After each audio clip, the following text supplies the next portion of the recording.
ধর্ষকের মৃত্যুর আগে ধর্ষিতাকে মৃত্যুবরণ করতে হয়। এটা হচ্ছে আমাদের সোনার বাংলাদেশ। একজন ধর্ষকের জীবনের মূল্যটা এত বেশি যে তাকে ফাঁসির মঞ্চে দাঁড় করা যাবে না। আমরা বাংলাদেশে কয়জন ধর্ষকের নাম জানি যাকে কঠোর থেকে কঠোরতম শাস্তি দেওয়া হয়েছে, যাকে ফাঁসির মঞ্চে দাঁড় করা হয়েছে? আমরা কি আদৌ কেউ জানি? জানি না। অথচ আমরা কতগুলো যারা ধর্ষিত হয়েছে তাদের নাম জানি। অনেক বড় এই লিস্ট, আসলে অনেক বড়, বলে শেষ করা যাবে না। কুমিল্লার তনু, মাগুরার আসিয়া, 2 দিন আগেও কিশোরগঞ্জে 8ম শ্রেণীর একটি ছাত্রীকে বাসা থেকে তুলে নিয়ে ধর্ষণ করা হচ্ছে। বাবার হাতে মেয়ে ধর্ষিত হচ্ছে, ভাইয়ের হাতে বোন ধর্ষিত হচ্ছে। আমরা আসলে নিরাপত্তা কোথায়? আমার মনে হচ্ছে আমরা যেন আইয়ামে জাহিলিয়া যুগে চলে গিয়েছি। মাঝে মধ্যে মনে হয় এর থেকেও খারাপ সময় আছি আমরা, কারণ ওই যুগে মেয়েরা অ্যাটলিস্ট সম্মান নিয়ে মৃত্যুবরণ করতে পারত। জন্মের পরপর জ্যান্ত মাটিতে পুঁতে দেওয়া হতো, আর আমাদের ধর্ষণ করে নির্মমভাবে তারপর মৃত্যুবরণ করতে হচ্ছে। যদি সরকার আমাদের ওই নিরাপত্তা নাই দিতে পারে, তাহলে সরকারের কাছে আমাদের অনুরোধ, আমাদের জ্যান্ত মাটিতে পুঁতে দেখ। আমরা বেঁচে থাকতে চাই না, আমরা সম্মান নিয়ে মৃত্যুবরণ করতে চাই।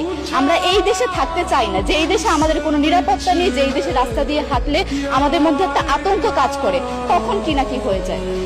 আইন উপদেষ্টা বললেন যে ধর্ষকের নাকি ফাঁসি দেওয়া সম্ভব হবে না, তাহলে নাকি নিরীহ মানুষকেও মাঝে মধ্যে ফাঁসির ব্যবস্থা করা, মিথ্যা মামলায় ফাঁসিয়ে দিয়ে ফাঁসির ব্যবস্থা করা হতে পারে। আইন উপদেষ্টার কাছে আমার প্রশ্ন, আল্লাহ না করুক আজকে যদি আপনার কাছের কেউ, আপনার বোন অথবা আপনার স্ত্রী অথবা আপনার মেয়ের সাথে যদি এরকম কোনো কিছু হতো, আপনি কি আসলে এটা বলতে পারতেন যে না, ধর্ষককে ফাঁসি দেওয়া যাবে না? কোনোদিনও পারতেন না। আপনি সবার আগে তার ফাঁসির ব্যবস্থা করতেন, সম্ভব হলে নিজের হাতে মেরে ফেলতেন। তাহলে আমাদের বেলায় কেন এত বৈষম্য? আমরা কি দোষ করেছি? আমরা কি নারী না? আমরাও তো কারো বোন, আমরাও তো কোনো বাবার সন্তান, আমাদেরও তো বেঁচে থাকার অধিকার আছে, তাই না? কিছু হলে মেয়েদের পোশাকের দোষ দেওয়া হয়। আমার কাছে প্রশ্ন, একটা 8 বছরের শিশুর মধ্যে এরকম কি থাকতে পারে যেটা একটা পুরুষকে অ্যাট্রাক্ট করবে, যেটা একটা পুরুষকে সিরিয়াস করবে? সেরকম হলে আসলে ধর্ষণ করা হতো সবসময় প্রাপ্তবয়স্ক মহিলাকে। কিন্তু আমরা আসলে পরিসংখ্যান গবেষণা করলে দেখতে পারি যে ধর্ষক সবচেয়ে বেশি করা হচ্ছে শিশুদেরকে, কিশোরীদের সবচেয়ে বেশি ধর্ষণ করা হচ্ছে। দৃষ্টিভঙ্গি পরিবর্তন করুন, চিন্তা ভাবনা পরিবর্তন করুন, ধর্ষকদের আইনের আওতায় আনুন। যদি আইন উপদেষ্টা অথবা প্রশাসন যদি ধর্ষকদের শাস্তির ব্যবস্থা না করতে পারে, আমাদের হাতে তুলে দেন, আমরা নিজেদের হাতে শাস্তি দিয়ে দিতে পারবো। এই সাহস আমাদের মধ্যে আছে। বেঁচে থাকার জন্য আমাদের যতটা কঠিন হতে হবে, আমরা কঠিন হওয়ার জন্য প্রস্তুত আছি।